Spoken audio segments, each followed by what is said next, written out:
గతంలో 2014లో ఇసుక ఫ్రీగా ఇస్తే ఇసుక అమ్ముకున్నాడు, దాంట్లో స్కామ్ జరిగింది అంటున్నట్టు వైసీపీ వాళ్ళ ప్రభుత్వంలోకి వచ్చిన తర్వాత వేలు లక్షల్లోకి వెళ్ళిపోయింది ఇసుక ధర. మళ్ళీ 2024 ప్రభుత్వం ఏర్పడిన తర్వాత మళ్ళీ ఫ్రీ ఇసుకని అమలు చేయబోతున్నారు కూటమి ప్రభుత్వం. అయితే ఇప్పుడు దీనిపైన కూడా పలు విమర్శలు అయితే వైసీపీ చేస్తూ వస్తున్నారు.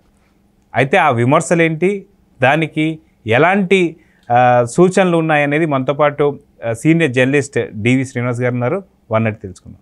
సార్ నమస్తే. నమస్తే సార్, ఇసుక మాఫియా అంటూ వైసీపీ మళ్ళీ మొదలుపెట్టేసింది.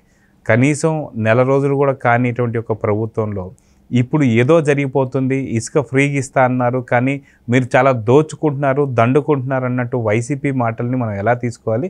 నిజంగా ఈ కూటమి ప్రభుత్వం ఇసుకని అమ్ముకుంటుందా, ఇసుక మీద స్కామ్ జరుగుతుందా అంటే మీరేం చెప్తారు? గోదాట్లో కొట్టుకుపోయేవాడికి గడ్డి పూస దొరికితే ఇప్పుడు ఏంటి, ఆ గడ్డి పూసను పట్టుకుని గోదావరి ఇద్దాం అనుకుంటున్నాడా? ఇప్పుడు కుక్కతోక పట్టుకుని గోదావరి దేవాళ్ళని చూసాం, కానీ ఇప్పుడు ఉచిత ఇసుక ఇంకా పూర్తిగా అమల్లోకి రాలేదు. ఏంటి, దాని జీవో ఇచ్చి కేవలం 4-5 రోజులు మాత్రమే అయింది. ఇంకా మార్గదర్శకాలు తయారవుతున్నాయి. అసలు శాండ్ పాలసీ తయారవడానికి ఇంకా 4 నెలలు పడుతుంది, 2-3 నెలలు పడుతుంది అన్నమాట. ఫ్రీ శాండ్ పాలసీ వచ్చేదాకా కూడా వీళ్ళు ఆగకుండా ఆ ఇచ్చిన జీవోని ఇక్కడ అమలవుతున్న దీన్ని పట్టుకుని గగ్గోలు పెడుతున్నారు, ప్రెస్ మీట్లు పెడుతున్నారు వైఎస్ఆర్ కాంగ్రెస్ పార్టీ వాళ్ళు. వాళ్ళ మీడియాలో, సోషల్ మీడియాలో ఇక పుంఖానుపుంఖాలుగా రాస్తున్నారు. ఏంటంటే ఇప్పుడు ఉచిత ఇసుక జగన్మోహన్ రెడ్డి హయాంలో ఇసుక ఎలా ఉంది, ఇప్పుడు ఎలా ఉంది, అంతకుముందు 5 ఏళ్ళు చంద్రబాబు హయాంలో ఎలా ఉంది, వీటన్నిటినీ ఇవాళ ప్రజలకు తెలుసు కదా. ఇప్పుడు కొత్తగా వీళ్ళు చెప్పాల్సిన అవసరం లేదు, అనుభవించింది ప్రజలు.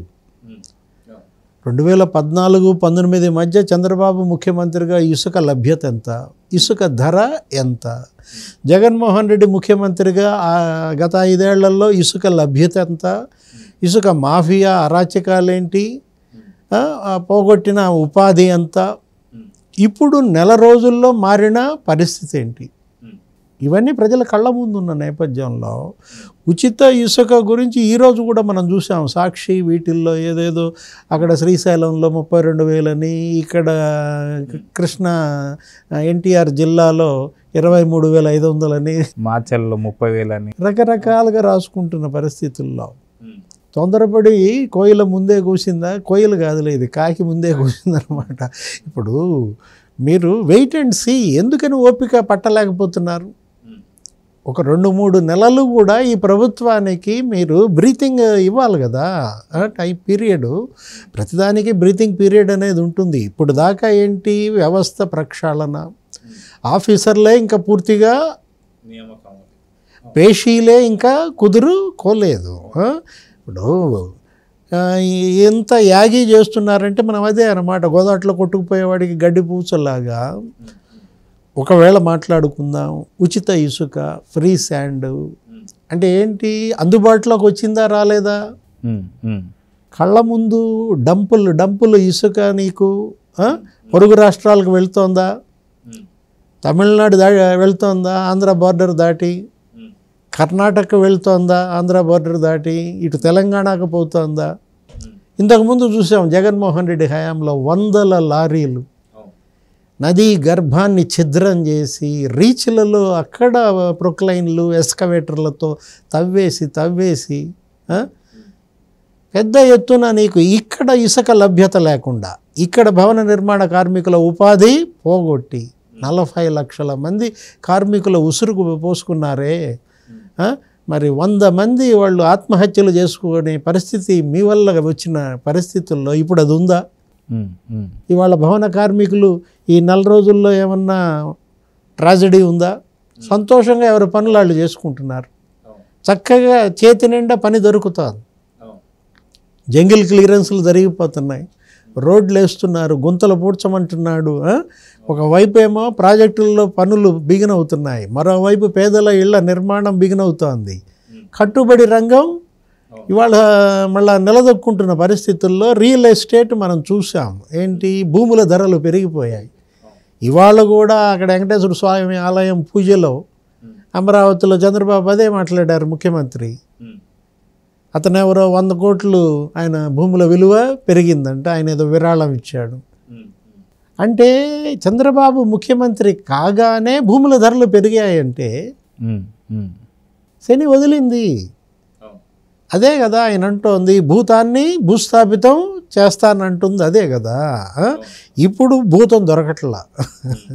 ఏది, ఆయన భూస్థాపితం చేద్దాం అనుకుంటే ఆ భూతాన్ని పట్టడమే ఇవాళ చాలా పెద్ద పని అన్నమాట. దాన్ని జాగ్రత్తగా పట్టుకుని బంధించి భూస్థాపితం చెయ్యాలా. ఇప్పుడు ఫ్రీ శాండ్, ఉచిత ఇసుక మనం అనుకుందాం. రేషన్ బియ్యం ఎన్టీ రామారావు నీకేం చేశారు, 2 రూపాయల కిలో బియ్యం ఇచ్చారు. ఎందుకు ఇచ్చారు? 2 రూపాయలు మాత్రం ఎందుకు, తీసేయచ్చు కదా. అంటే ఏంటి, అదొక విధానం. తర్వాత కిరణ్ కుమార్ రెడ్డి దాన్ని 1 రూపాయి చేశాడు. ఇప్పుడు అసలు ప్రధాని మోడీ ఆయన దగ్గర బోల్డ్ గోడౌన్స్ నిండా ఉండేసరికి మన కరోనా దగ్గర నుంచి 5 ఏళ్ళుగా పంచుతానే ఉన్నాడు ఉచితంగా నీకు బియ్యం. ఇప్పుడు ఇదేంటి ఇక్కడ జరుగుతోంది, ఎన్టీ రామారావు 50 రూపాయలకి హార్స్ పవర్ కరెంట్ ఇచ్చాడు. విద్యుత్తు 50 రూపాయలకి రైతులకి నీకు హార్స్ పవర్ ఇచ్చిన నేపథ్యంలో అదే కాలక్రమేణా ఏమైంది, రాజశేఖర రెడ్డి తర్వాత దాన్ని ఉచిత విద్యుత్ అన్నాడు. హార్స్ పవర్ 50 రూపాయలు అంటే నీకు యూనిట్కి వచ్చేసరికి 10 పైసలు అంత పడింది. అతనికి ఏమనిపించింది, రాజశేఖర రెడ్డికి 10 పైసలు మాత్రం ఎందుకు, ఫ్రీ చేస్తే పోలా అని ఉచిత విద్యుత్ అన్నాడు. అదేమీ అతనిచ్చిందేం కాదు, దీనికి బీజం వేసింది ఎన్టీ రామారావు. ఈ సంక్షేమ పథకాలన్నిటికీ కూడా ఇప్పుడు మనం అంటోంది అదే, ఏది, ఉచిత ఇసుక అంతంత మాత్రాన నీ ఇంటికి తీసుకొచ్చి ఫ్రీగా కార్చరు. లారీలు నీ ఇంటి ముందు డంప్ చేసి కట్టుకోరా అనరు. నువ్వేం చేయాలా, ఎడ్ల బండ్ల మీద నీ గ్రామంలో నీ రీచ్కి నువ్వు వెళ్ళి నీ ఇంట్లో ఏదన్నా బాత్రూమ్ కానీ లేకపోతే ఫ్లోరింగ్ కానీ దెబ్బతిందనుకో, నాపరాళ్ళు మళ్ళీ లేపేసేసి వేసుకోవాలనుకున్నామనుకో, వెళ్ళి తెచ్చుకోవచ్చు. ఇప్పుడు ఎవరు నిన్ను ఆపేవాళ్ళు లేరు. అక్కడెవరు ఇసుకాసురులు లేరు. ఇంతకు ముందులాగా ట్రాక్టర్లతో గుద్దిచ్చి చంపే పరిస్థితి లేదు. ఇంతకు ముందులాగా ఇసుక లారీ ఆపితే, ఇసుక ట్రాక్టర్ ఆపితే శిరోముండనం చేయించే పరిస్థితి రాదు. మనం చూసాం జగన్మోహన్ రెడ్డి హయాంలో మా ఊళ్ళో ఇసుక తవ్వద్దు, మా ఇసుక మీరెక్కడికి ఎత్తుకుపోతారని అడ్డుకున్నటువంటి ఆ వరప్రసాద్ అనే కుర్రాడిని, ఆ దళిత యువకుడిని నీకేం చేశారు, శిరోముండనం చేశారు. పోలీస్ స్టేషన్కి వెళ్తే కేసు కూడా ఫైల్ చేయలేదు. అదో కొన్ని ఏళ్ళు పోరాటం దానిపైన. చివరికి అది ఎక్కడ దాకా వెళ్ళింది, రాష్ట్రపతి దాకా వెళ్ళింది. రామ్నాథ్ కోవింద్ తిడితే అప్పుడు కేసు రిజిస్టర్ చేశారు. ఇలాంటి పరిస్థితులు ఉన్నాయా? గిరిజన మహిళల్ని తొక్కిచ్చి చంపారు ట్రాక్టర్ల కింద. వాడేవాడు అసలు కానిస్టేబుల్నే తొక్కేశారు చిత్తూరు జిల్లాలో పుంగనూరులో.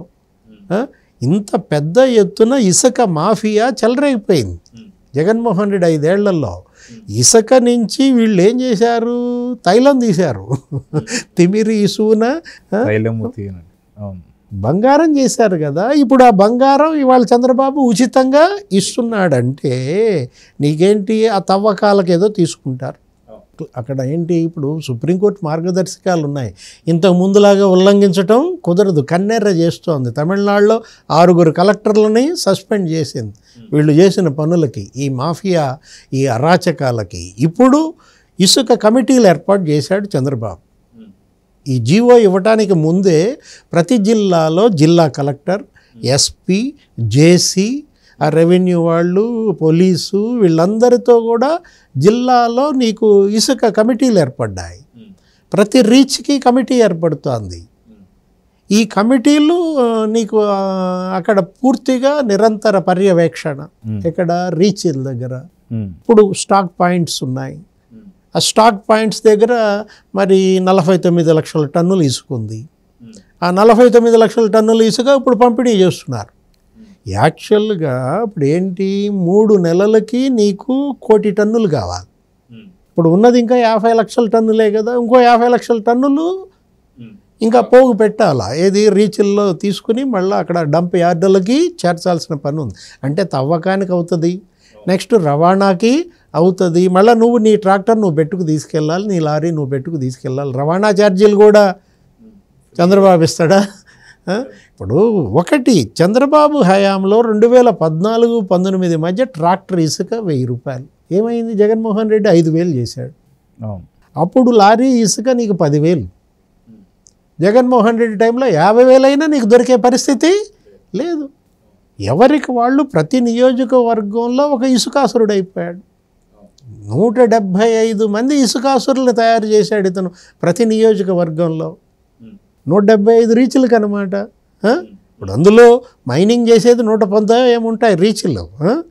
ఇప్పుడు సంవత్సరానికి జగన్ ఇప్పుడు నీకేంటి 3,20,00,000 టన్నులు ఇసుక కావాలి మనకి, కట్టుబడి రంగానికి కానీ మొత్తం అటు ప్రాజెక్ట్స్కి కానీ ఇటు పేదల ఇళ్ల నిర్మాణం, లేకపోతే ఈ రోడ్లు ఇళ్ళు.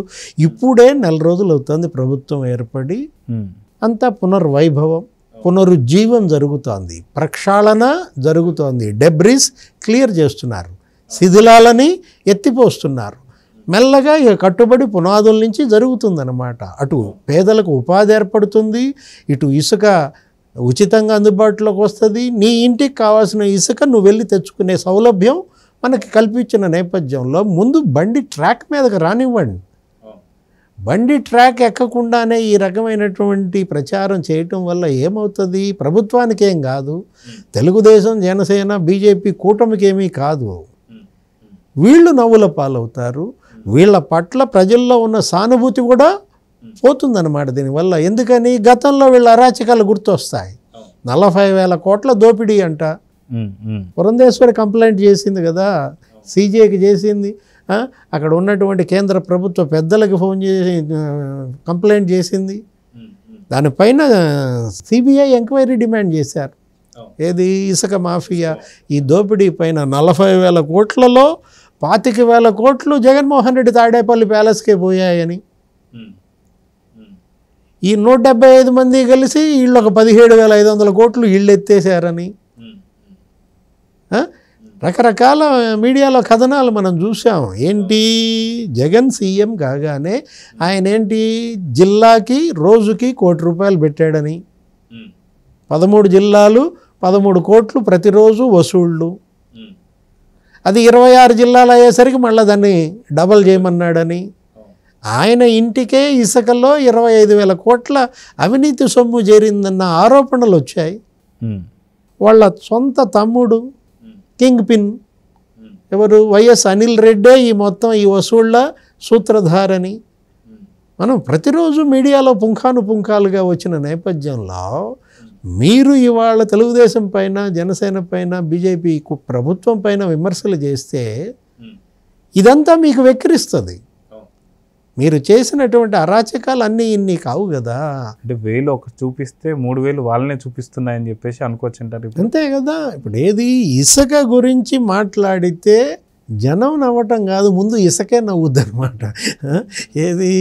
వీళ్ళంతగా వీళ్ళు ఇసుకని దోచేశారు, అనేక మంది మరణాలకు కారణమయ్యారు. సుప్రీంకోర్టు తీవ్ర ఆగ్రహం వెలిబుచ్చిందనమాట. నీకేంటి? అటు high court, supreme court, green tribunal, EC serious అయిన నేపథ్యంలో వీళ్ళని ఆపేసేయమంది. ఏంటి? తవ్వకాలు, ఇసుక తవ్వకాలను ఆపేసేయమన్నా వీళ్ళు ఆపలేదా? వీళ్ళ కోర్టులన్నా లెక్కలేదు.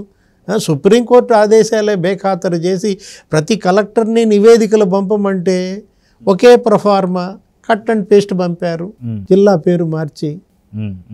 మీరెళ్ళి తనిఖీలు చేయండి, కలెక్టర్లు వెళ్ళి నివేదిక పంపండి అంటే ఆమె ఎవరో మాధవీలత అంట, తూర్పుగోదావరి జిల్లా కలెక్టర్.